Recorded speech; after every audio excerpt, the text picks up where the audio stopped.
Hold up. Before you do anything else today, before you make your coffee, before you check your phone, before you go about your morning, I need you to stop and look around the room you're sitting in right now. Go ahead. I'll wait. Now tell me, does it feel good? Does it feel open, calm, and easy? Or does it feel heavy? Like there's just stuff everywhere. Stuff on the shelves. Stuff in the corners. Stuff you haven't touched in years but somehow can't bring yourself to move. Stuff that used to mean something but now just kind of sits there. Taking up space. Taking up air. If that hit a little close to home, you're exactly where you need to be right now. Here's something nobody talks about, and I mean nobody. When you cross into your 60s, your home either becomes your greatest source of comfort, or your biggest source of stress. And most people don't even realize which one they're living in. They think the heavy feeling is just age. They think the exhaustion is just life. They think waking up every morning and feeling weighed down before the day even starts is just normal. It is not normal. You know what it actually is? It's your home doing it to you. It's that furniture nobody sits in anymore. That closet is packed so tight you've stopped even looking inside. Those kitchen cabinets you have to basically wrestle open. Those boxes in the back room you've been meaning to go through since 2011. Your space is talking to you every single day, and what it's saying is, this is too much. And today? Today we're finally gonna listen. Hey, welcome back, and if you're new here, welcome to the family. Genuinely glad you're here for this one because what we're getting into today is not your typical, clean your house video. This is deeper than that. This is about your life, the one you're living right now, and whether your home is making it better or quietly making it harder. Now I want to be straight with you from the jump. This video is intended for people aged 60 and older. Or people who love someone who is. And here's why that age matters. See, when you're in your 30s or 40s, clutter is an inconvenience. When you're in your 60s and 70s, clutter becomes a problem. A real one. It affects how you move through your home. It affects your safety. It affects your mental clarity, mood, stress levels, and even your sleep. There is actual science behind this, y'all. Studies have shown that people who live in cluttered environments have significantly higher levels of cortisol, that's your stress hormone, throughout the day compared to people who live in organized, simplified spaces. Translation? A cluttered home is literally stressing your body out. Every single day. And here's the kicker, most of the stuff causing all that stress, you don't even use it. You're not enjoying it. You're not getting value from it. It's just there. Existing. Taking up real estate in your home and real estate in your head. I want to tell you about a woman named Dorothy. 68 years old. Retired schoolteacher. Spent 35 years pouring herself into other people's kids, which she loved, don't get me wrong, but when she finally retired and had time to just be at home, she didn't feel peaceful. She felt overwhelmed. She told her daughter, I don't know why, but being home feels like work. And her daughter, sharp girl, walked through the house with fresh eyes and said, Mom, you have a lot of stuff. And Dorothy laughed it off at first. Said, oh, that's just how houses look when you've lived in them long enough. But then she really looked. And I mean really looked. She had a dining room table buried under mail she hadn't opened in months. A spare bedroom so packed with furniture and boxes that the door barely opened. A closet in the hallway with coats she hadn't worn since the early 2000s. A kitchen with 3 sets of dishes, 3. Because she kept buying new ones without getting rid of the old ones. And she realized something that stopped her cold. Her home had become a museum. Not a home. A museum. Full of artifacts from chapters of her life that were already over. And she was living in the middle of all of it, every single day, wondering why she felt tired before noon. Sound familiar? So here's what we're doing today. We're going through 7 specific household items, 7 categories of clutter, that are doing serious damage to the quality of your life after 60. And for each one, I'm not just going to tell you what to let go of. I'm going to tell you why it's hurting you, how to actually get rid of it without the guilt, and what your life looks like on the other side. Because here's the truth that I want you to hold on to through this entire video. Letting go is not a loss. Say that again with me, letting go is not loss. Letting go is a choice. It's power. It's you standing up and saying, my peace matters more than my pile. It's you deciding that the second half of your life deserves a home that fits it, not a home stuffed full of the first half. And I promise you, I have seen people transform their entire energy just by clearing out the right spaces. People who went from dreading mornings to actually looking forward to being at home. People who said it felt like they could breathe again. Like a window got opened in a room that hadn't had fresh air in years. That's what's waiting for you on the other side of this video. But before we dive in, I want to hear from you. Drop a comment right now and tell me, what's the one spot in your home that's been stressing you out the most? Is it the bedroom closet? The garage? The kitchen? The living room? Let me know down below. Reading your comments is honestly one of my favorite parts of making these videos, and your answer might just help somebody else feel less alone in what they're dealing with. Alright, let's get into it.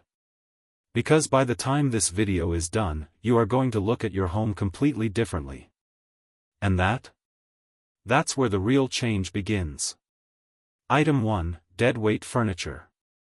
Alright, let's kick things off with item number 1, and honestly, this one might be the most physically dangerous thing on this entire list. Not just inconvenient. Not just annoying. Actually, genuinely dangerous. We're talking about deadweight furniture. And before you say, oh, I don't have that problem, hear me out. Because I promise you, almost every single person watching this video right now has at least one piece of furniture in their home that has absolutely no business still being there. You know exactly what I'm talking about. That recliner in the corner of the living room. The one with the armrest that's basically held together by a prayer and some duct tape. Nobody sits in it. You don't sit in it. Your guests don't sit in it. The dog won't even sit in it. But there it is, taking up a solid 4 square feet of your living room like it owns the place. Or how about that giant sectional sofa you bought back when the kids were still living at home, and the whole family used to pile on it for movie nights? The kids haven't lived at home in 15 years. That sofa is now roughly the size of a small aircraft carrier, and it takes up the entire room. But getting rid of it feels wrong somehow. It means something. Or the dresser. Oh, the dresser. The one in the bedroom with the 2 drawers that stick so bad you have to yank them with both hands and brace your foot against the frame just to get them open. Every single morning. Without fail. These are what I call deadweight furniture pieces, and they are everywhere in homes after 60. Now here's where I need you to really pay attention, because this goes way beyond just, it looks cluttered. The older we get, the more our environment directly impacts our physical safety. And I don't say that to scare you, I say it because it's real and it matters. The National Council on Aging, and these are people who study this stuff full-time, they report that falls are the leading cause of injury among adults over 65. Number 1. Above everything else. And you know what one of the biggest contributing factors to those falls is? Navigating a cluttered, overcrowded living space. Think about it. When you've got furniture crammed into every corner, when there's a coffee table you have to squeeze past every time you walk through the living room, when there's a chair blocking the natural path from the hallway to the kitchen, you're creating an obstacle course in your own home. And when you're navigating that obstacle course in the dark at 2 a.m. to get a glass of water? That's not just inconvenient. That's a hazard. And beyond the physical safety piece, there's the mental load. Because every single time you walk past that broken chair, that stuffed-to-the-ceiling spare room, that dresser with the busted drawers, your brain registers it. You might not consciously think about it. But subconsciously, your mind is logging it as a problem. As something unfinished. As something that needs to be dealt with. Multiply that by every piece of deadweight furniture in your home, and you've got your brain running a background program of low-level stress literally all day long. No wonder people feel exhausted without knowing why. Let me tell you about a man named Harold. 72 years old, retired contractor, the man literally built houses for a living, so you'd think his own home would be in perfect shape, right? Not exactly. Harold had lived in the same house for going on 38 years. And over those 38 years, that house had accumulated furniture. Big furniture. Heavy furniture. Furniture from when his 4 kids were growing up, furniture inherited from his parents when they passed, furniture his wife had bought over the decades, God rest her soul, that he couldn't bring himself to move after she was gone. His living room had 2 sofas, 3 armchairs, and a coffee table so massive that Harold, a man who spent his career swinging hammers, had to turn sideways to get from the front door to his favorite chair. His spare bedroom? It was a furniture graveyard. A bed frame leaning against the wall.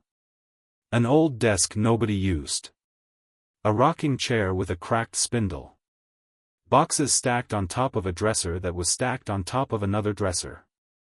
His daughter finally came to visit, and she said, "Dad, when's the last time you actually went into that room?" Harold thought about it. He genuinely could not remember. And that's when it clicked for him. He wasn't honoring those pieces by keeping them. He wasn't preserving memories. He was just hoarding obstacles. Filling his home with things that no longer had a function, no longer brought him joy, and were actively making his daily life harder. So Harold did what Harold did best, he made a plan. Went room by room. Asked himself one simple question about every single piece of furniture. Does this piece make my life better or harder? That's it.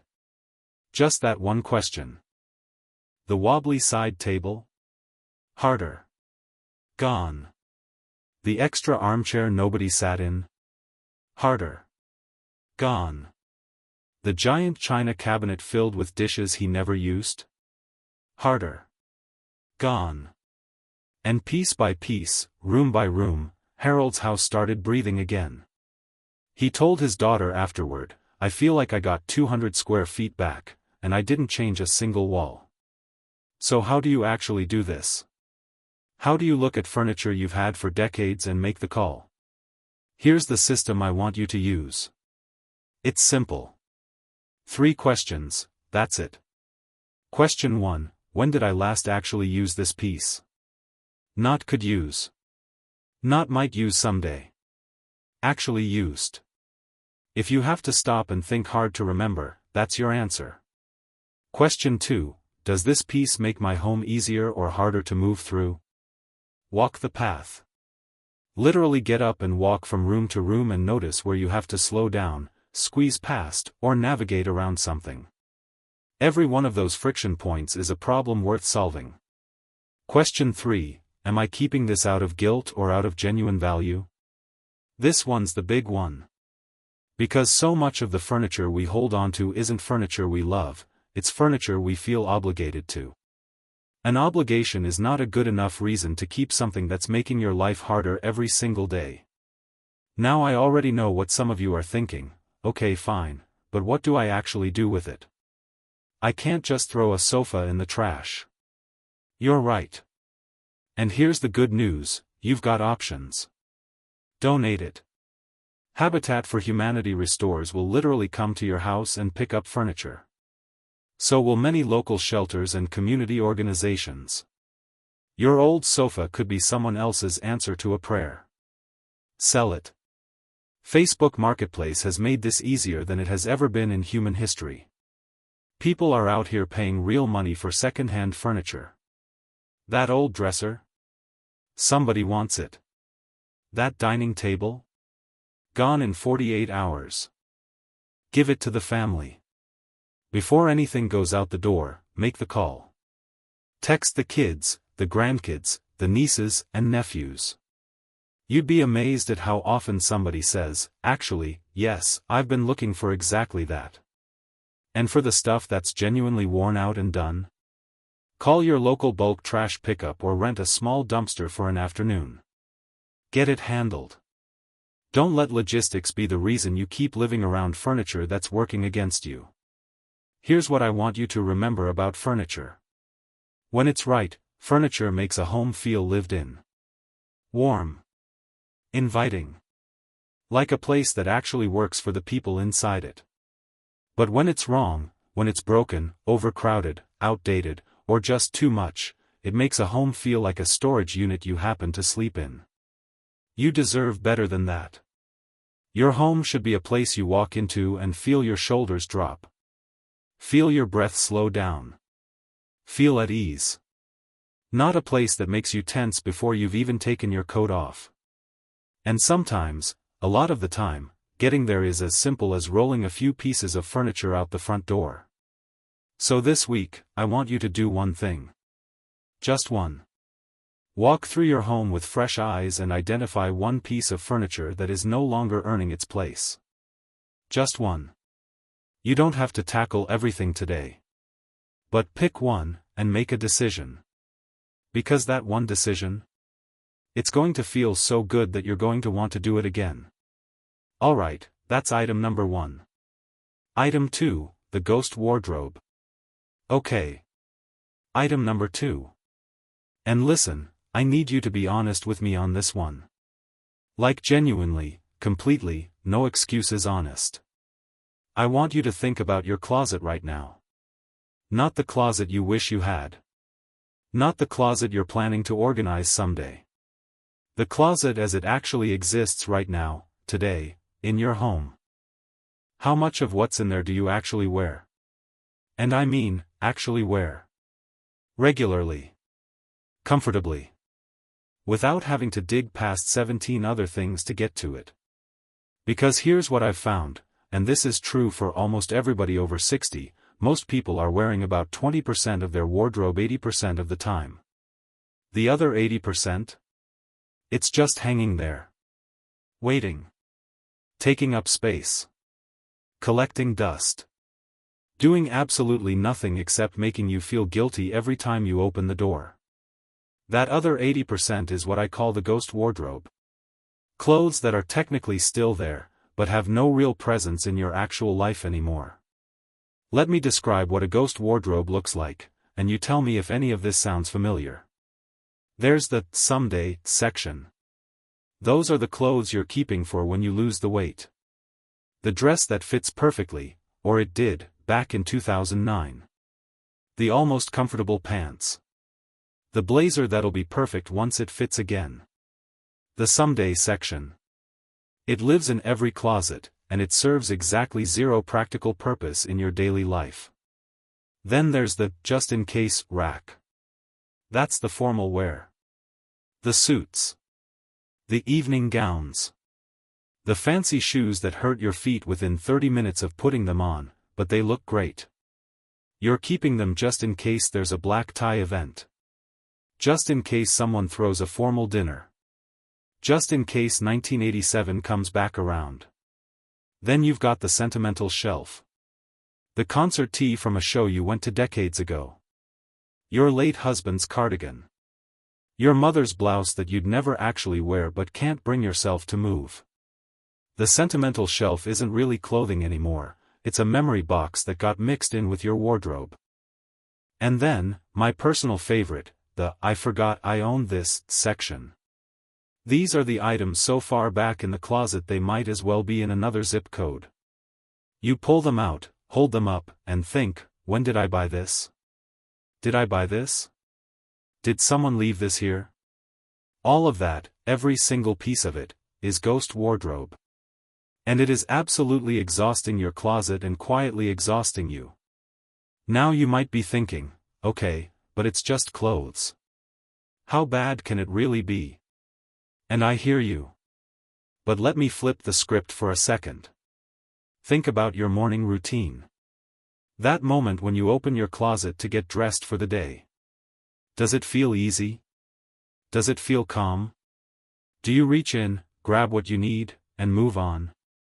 Or does it feel like a project? Do you stand there staring at a wall of fabric, pulling things out and putting them back, trying to find something that actually fits, actually feels comfortable, actually makes you feel like yourself, and eventually just grabbing whatever's easiest because the whole process has already worn you out? If it's the second one, that's your ghost wardrobe doing that to you. And here's something that doesn't get talked about enough: the way you feel when you get dressed in the morning sets the tone for your entire day. That is not an exaggeration. Psychologists call it enclothed cognition, the idea that the clothes you put on directly affect your mood, your confidence, and your mental energy. So when you're starting every single morning by wrestling with a closet full of things that don't fit, don't flatter, and don't reflect who you are anymore, you're starting every day at a deficit before you've even had breakfast. That's not a small thing. I want to tell you about a woman named Beverly. 66 years old. Just retired from a long career in hospital administration. Sharp, funny, put-together woman. Beverly had a walk-in closet that was, by all accounts, packed. Floor to ceiling. Every inch used. And yet every single morning, Beverly stood in front of that closet and felt stuck. Her daughter came to visit one weekend and found Beverly in the closet, not getting dressed, just standing there, at 9 in the morning, looking defeated. Her daughter said, "Mom, what are you doing?" Beverly said, "I'm trying to find something to wear." Her daughter looked at the closet, this enormous, packed, overflowing closet, and said, "You have hundreds of things to wear." And Beverly said something that stopped her daughter cold. She said, "I know. But none of them feel like me anymore." And that right there, that is the ghost wardrobe problem in one sentence. None of them feels like me anymore. Because over the years, Beverly's life had changed. Her body had changed. Her tastes had changed. Her lifestyle had changed. But her closet hadn't changed at all. It was still full of the clothes from the person she used to be, the career woman, the hostess, the woman who wore heels to work 5 days a week. That woman was wonderful. But she wasn't who Beverly was anymore. So Beverly's daughter did something bold. She pulled every single thing out of that closet. Every hanger. Every shelf. Every drawer. Laid it all out on the bed. And then she asked Beverly one question about each item. Does this feel like you, right now, today? Not yesterday. Not 10 years ago. Right now, today. And Beverly started making piles. The yes pile got smaller than she expected. The no pile got bigger than she was comfortable with. But as it grew, as piece after piece went onto that no pile, something happened. Beverly started smiling. By the end of it, she had a closet with room to actually breathe. A wardrobe that was genuinely hers. Getting dressed the next morning took her 4 minutes. She told her daughter it was the first time in years she'd started a day without feeling stressed before 9 a.m. 4 minutes. Because everything left in that closet was something she actually loved and actually wore. So here's how you tackle your own ghost wardrobe. And I'm giving you a real system here, not just, get rid of stuff you don't wear. That's too vague. This is specific. Step 1, the full pullout. Take everything, and I mean everything, out of your closet and put it somewhere you can see it all at once. The bed, the floor, wherever. You need to see the full picture. Because things hide in closets. They hide in the back, under other things, stuffed in corners. When it's all out in the open, you see what you're actually dealing with. Step 2, the 3-pile system.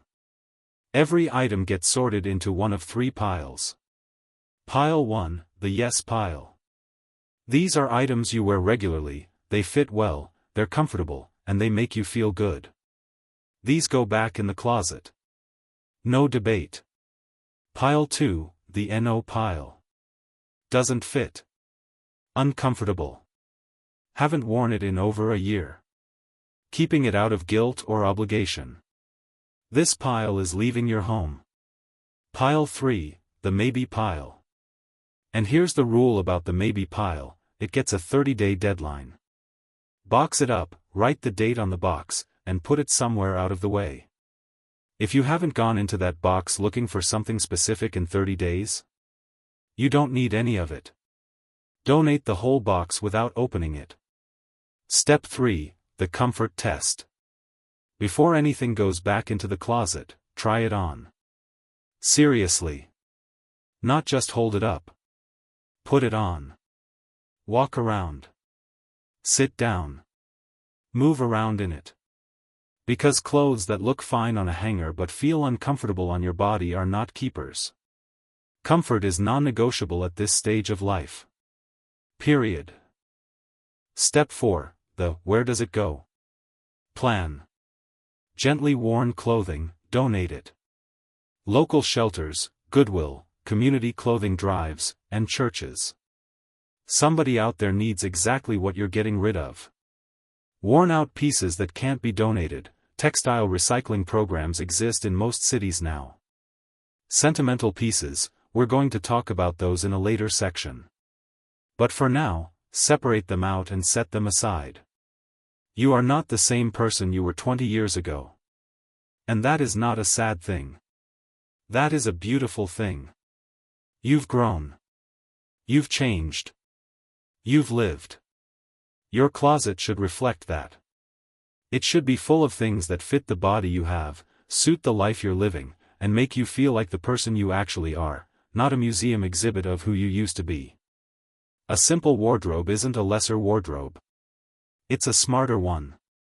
It serves you every single morning instead of stressing you out before breakfast. So this week, just start. Pull out 5 things you haven't worn in a year. Just 5. Put them in a bag. And get them out of your house. 5 things. That's your homework. You ready for item 3? Because this next one is one people rarely think about, and it might actually be putting your health at risk. Item 3, the medicine cabinet minefield. Item number 3. And I want you to pay close attention to this one, because unlike the furniture and the clothes, this one isn't just about space or stress or simplifying your mornings. This one is about your health. We're talking about your medicine cabinet. Your bathroom drawers. That basket is under the sink. The shelf in the hallway closet. Every single spot in your home where medications and toiletries have been quietly piling up, possibly for years. And I need you to understand something before we go any further. What's sitting in those spaces right now might not be as harmless as you think. Let me ask you something. When was the last time you actually went through your medications? Not grabbed something out of the cabinet when you needed it, but actually went through them. Checked dates. Looked at labels. Ask yourself whether you actually still needed or used each one. If you're like most people, it's been a while. Maybe a long while.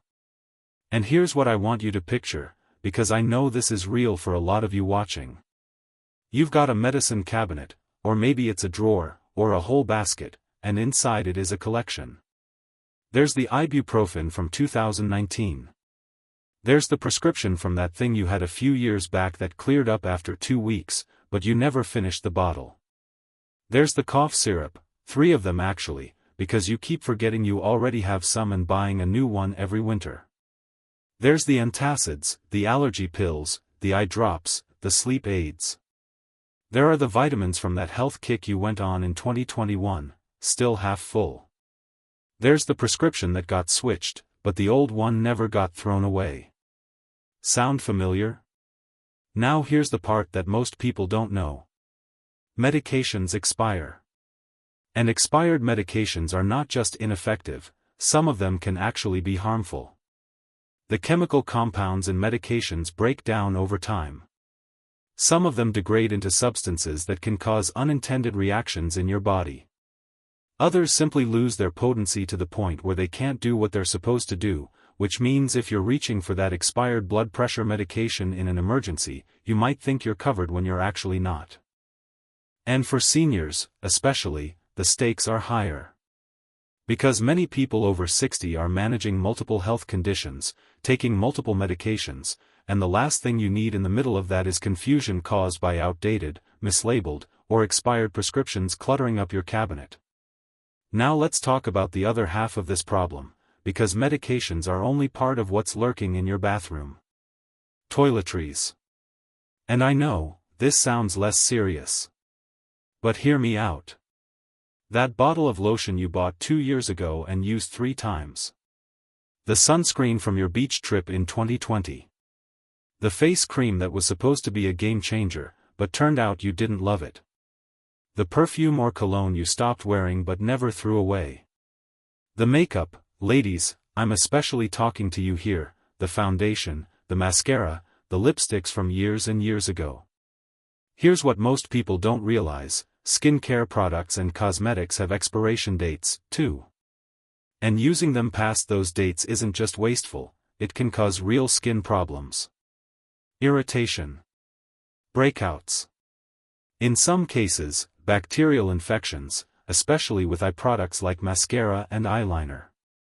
And yet most of us have a bathroom drawer that looks like a cosmetic store that went out of business, and nobody cleaned it out. Let me tell you about a man named Eugene. 70 years old. Sharp as a tack. Meticulous guy, kept his car spotless, kept his finances perfectly organized, never missed a doctor's appointment. But his medicine cabinet?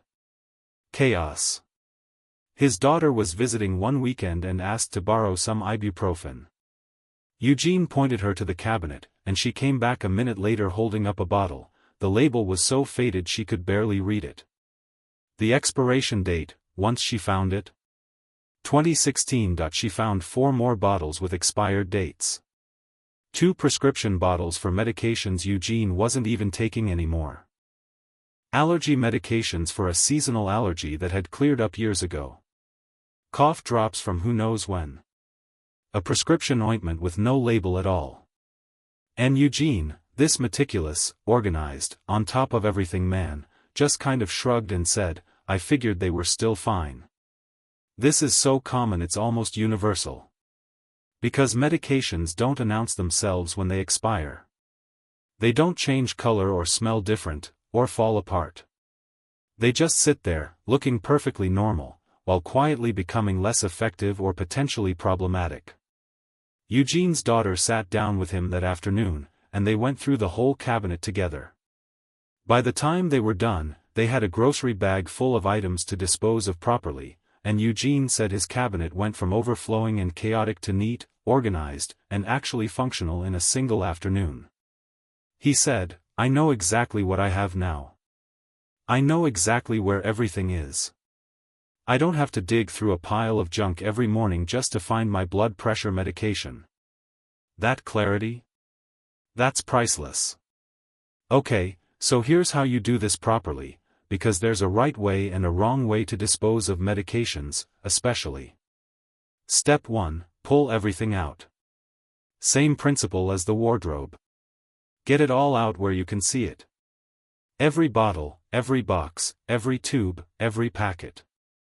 Cabinet, drawers, shelves, baskets, all of it. Step 2, check every expiration date. Go through each item one by one. Check the date. If it's expired, set it aside for disposal. No exceptions. No, it's only a little past the date. Out. Step 3, identify what you actually still use. For non-expired items, are you still actively using this? Is this still relevant to your current health situation? Have you switched medications since then? Be honest. If it's not part of your current routine, it doesn't need to be in your cabinet. Step 4, dispose of medications the right way. This is important. Do not just throw medications in the trash, they can contaminate groundwater. Do not flush them down the toilet, same problem, and actually illegal in many states. The right way? Drug take-back programs. The DEA runs national prescription drug take-back events throughout the year, totally free, totally anonymous, totally safe. Many pharmacies also have permanent drop-off boxes now. CVS, Walgreens, and many independent pharmacies have them right there in the store. Use them. Step 5. Organize what stays. Once the clutter is gone, organize what remains clearly. Group medications by type or by time of day. Make sure labels are readable. Consider a weekly pill organizer if you're managing multiple daily medications. It makes your routine dramatically simpler and helps you track whether you've taken something. Step 6. Set a calendar reminder. Go through your medicine cabinet every 6 months. Put it in your phone right now. Twice a year, spring and fall, take 20 minutes and do a full sweep. Because the only thing worse than a cluttered medicine cabinet gets decluttered once and then slowly goes back to chaos over the next 5 years. For toiletries and cosmetics, here's your quick guide. Open sunscreen. 1 to 2 years max. After that, it loses its protective factor. Toss it. Mascara and liquid eyeliner. 3 months after opening. I know, shorter than you think. But eye infections are not worth it. Moisturizers and creams. 1 to 2 years after opening, depending on whether they're in a pump or a jar. Jars get contaminated faster because you're putting your fingers in them repeatedly. Perfume and cologne can actually last longer, 3 to 5 years typically if stored away from light and heat. But if it's been sitting on a sunny bathroom counter for a decade, it's probably turned. Anything with no date and no memory of when you bought it? Gone. If you can't remember buying it, you haven't been using it. And if you haven't been using it, it doesn't need to be there. Your medicine cabinet is not a storage unit. It is not a just-in-case drawer. It is not a graveyard for every healthcare product you've ever purchased. It is a tool. A functional, practical tool that should make managing your health simpler, not more complicated. When you open that cabinet in the morning, and everything in there is current, relevant, and actually yours, that's one less thing your brain has to sort through. One less source of low-level confusion and stress. One more way your home is working for you instead of against you. And at this stage of life, that matters more than most people realize. Take care of your cabinet. Take care of your health. They're more connected than you think. Alright, we've tackled 3 items so far, and I hope you're starting to feel that shift. That sense of possibility. Because that's exactly what this is, possible. Completely, absolutely possible. And it doesn't have to happen all at once. That's the first 3, and honestly, the next 4 are even bigger. Part 2 drops soon, and trust me, you do not want to miss item number 4. It's the one thing in your home that's been secretly running your stress levels through the roof every single day. Make sure you're subscribed so you don't miss it.